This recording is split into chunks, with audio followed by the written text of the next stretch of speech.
Hey guys, welcome back to the channel. Thanks so much for clicking on the video. It means a lot that you guys keep clicking. If you guys keep clicking, I'll keep making. And today, I want to weed out. For me, it's all about weeding out the strong from the weak, right? Who can actually win 42? So I did this season in the pre-merge of last season, 41. And now this is like my preseason version of it. So the next time that I do a video like this, it'll probably be after the first episode or like after the real cast drop. But for now, this is like my very, very early true contenders video for 42. And so I feel like it's necessary. But I really, in this video, it's all about weeding out the people who can win the game to like the fluff, right? I feel like in a cast, they only really cast like 7 or 8 people who genuinely like have a really, really good shot to win the game. Everybody else is just kind of buffers or personality or people who are going to overplay or et cetera, et cetera, et cetera. So I feel like this video is all about narrowing it down between the people who can actually win and the people who are just hearsay. If you haven't already, check out our Discord server down below. I say it every single video, but we have so much fun in there.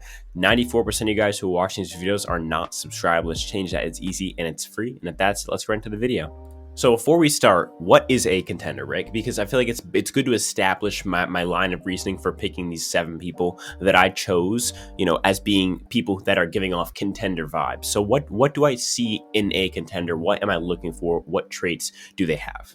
So one, a contender is a competitive person. I'll never pick someone who I feel like will back down in the face of being competitive or of competition. I feel like someone who is weak in that regard, a type B type of personality, I'm usually not going to pick a person like that, especially when I haven't even heard them really talk a lot. I've seen clips on videos, but for the most part, I really haven't seen them in their personality. So all I can go off of is their pictures, their Instagram posts, their words on Instagram. And so if I get a competitive vibe from you, that's already a plus. And so I feel like that's definitely one thing that I'm looking for in a quote unquote contender for this season in the preseason.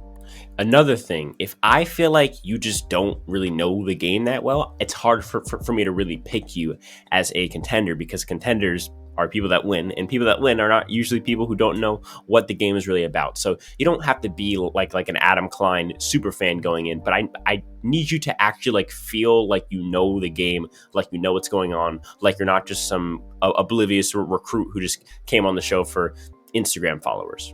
And lastly, and the biggest thing is, I need to be able to see you sitting in front of a jury, not backing down, being assertive, but also smart, and convincing them to all vote for you. If I can't envision that without laughing, it's probably not for you, right? Obviously, if I can't see you talk to a jury and being assertive with a jury while not being too aggressive or too passive, right? Because someone like Angelina may be too aggressive with the jury, whereas in someone like Gabby on the exact same season may be more, too passive for the jury. Someone like, for example, I'm trying to think of someone neutral, like a Carl or an Alex may be right in the middle, or a Nick is right in the middle of not too passive, but not too aggressive. And I feel like, to me, I'm looking for people that are in that Goldilocks zone, but definitely leaning more assertive than passive. Obviously, being passive in a final tribal never really works out.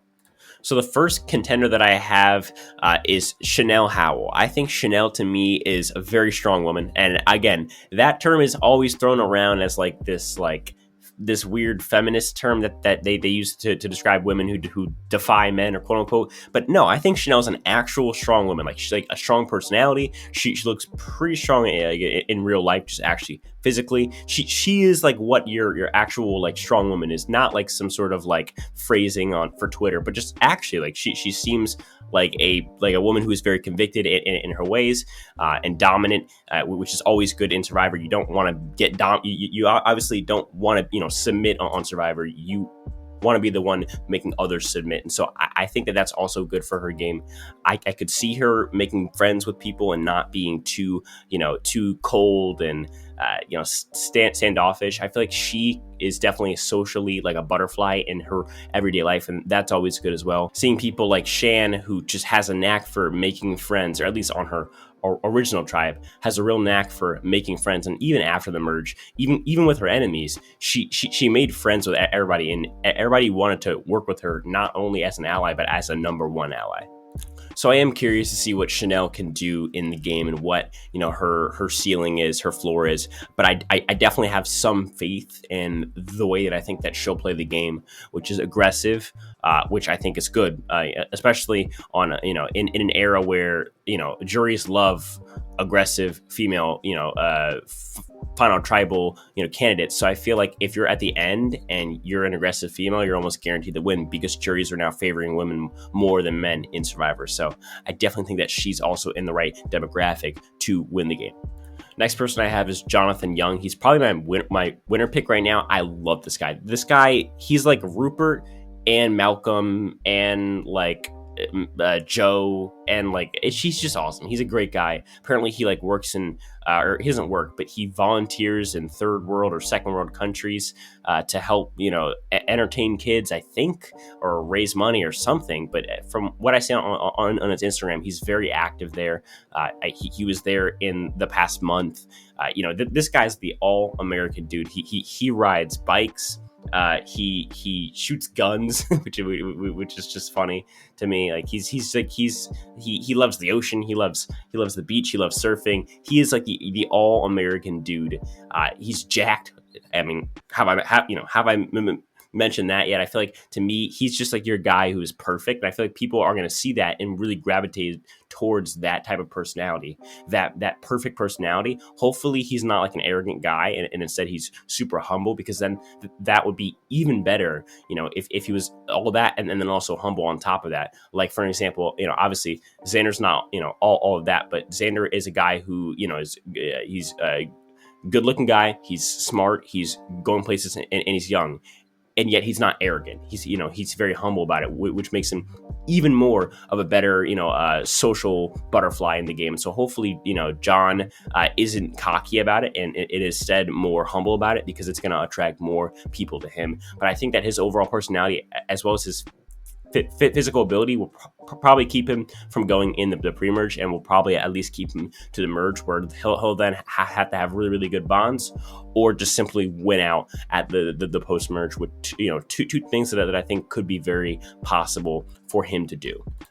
Next guy we have is, I think his name is pronounced Hai Jiang. That's what I'm going to pronounce it until I get something different from somebody in the comments. So I'm going to pronounce it Hai Jiang. This guy seems like a teddy bear. I mean, he seems like a really nice guy. He seems like the guy who everybody's going to like, maybe not like as much as like a Christian, but in the same way, where he's just like a lovable guy, kind of like nerdy vibes, super fan vibes for sure, which is always a plus. He sounds convicted though. Like he's not like just like, he's like the nice nerdy. He's also very aggressive. Definitely in the conversation of being able to compete with the likes of Jonathan and Chanel. So hopefully he can live up to that.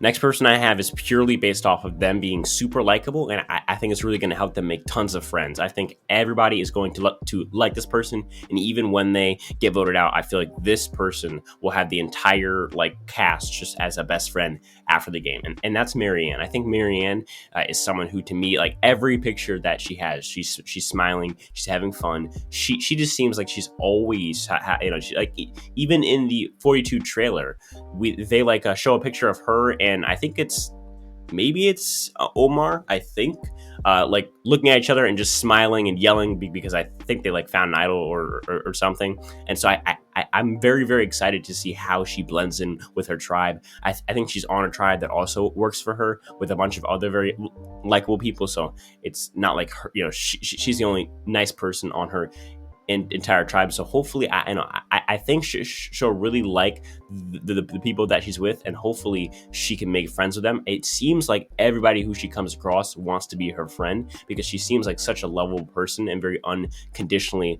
loving people, even for their flaws, and so I think she's built perfectly for the social game. I don't know about her strategical chops, but even if she's half decent at the strategical part of the game, her social ability is just that good. Next person that I have to mention is Mike Turner. I don't know if I really think this guy can win, but he's just so cool. I mean, this guy is awesome. He's a firefighter. He just got remarried, so he's on his honeymoon phase right now, which is even crazier, which is, maybe he won the game and is spending his winnings on Instagram. Who knows? But this guy just seems like such a sick personality.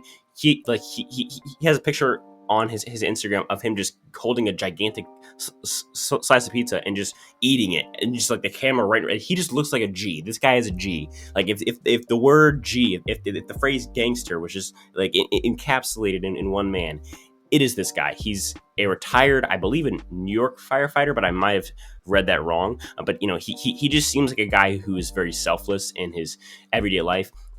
Apparently, he has a really good relationship with his kids from his old marriage, which is awesome. He just seems like a really lovable guy who also has a tough side to him, which is always good, because on Survivor, being tough is obviously part of the game, mentally and physically. As far as being like an emergency worker, he's obviously calm under pressure, which can help him making strategical decisions, making idle plays, and also in challenges. So I feel like overall he's very well equipped for the game, just going in based off of his instincts and training.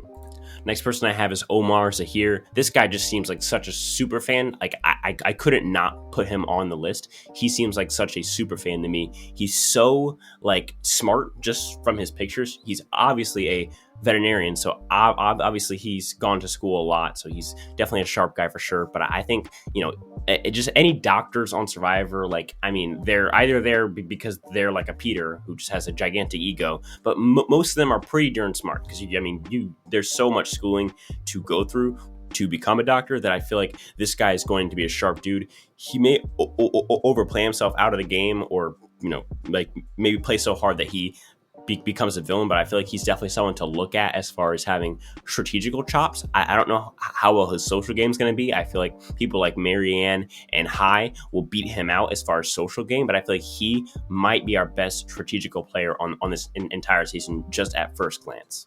And the last person I have is Romeo Escobar. This guy just seems like a very flamboyant personality, I guess is the way I put it. I feel like he is someone who you are going to immediately see him, recognize him, and if he's on a tribe, well, I mean, obviously we know his tribe, but if his tribe like accepts that personality and likes it, then he's awesome. He's golden. If not, he's really screwed. He'll probably be like the first of like maybe the first boot or the second boot of that tribe. But if he can find like 2 or 3 people who really vibe with his type of personality, his high energy, just very out there personality, then I feel like he's going to do it like very, very well in the game, and he's golden.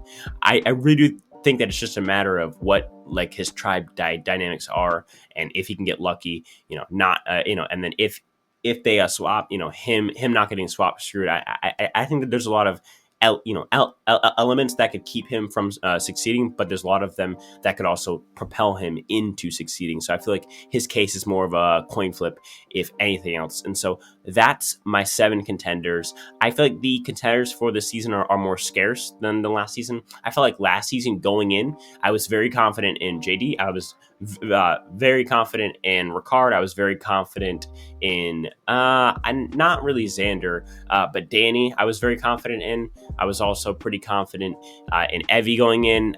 There was a lot of people to me, and then there's like more that I was semi-confident in, whereas aside from these 7 people, I'm really not confident in anybody. And even then, like people like Romeo and even like Hai Jiang, like they were kind of like meh.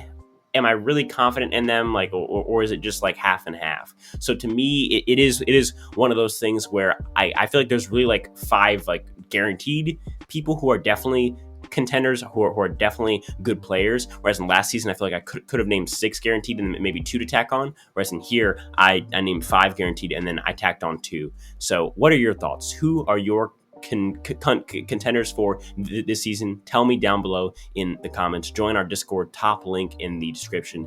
None of this happens without you guys. Without you guys, I'm just a weird guy speaking into a weird microphone. And that's, I'll talk to you guys in the next one. Peace. Also, tomorrow's video will be on the top 10 genius moves in Survivor history. I know I said that was going to be this video, but then I decided to post on Wednesday. So this like video wasn't going to go up, but I was like, you know what? I'll just film it and whatever. But my next video will be out tomorrow at 8, probably 8 o'clock at night.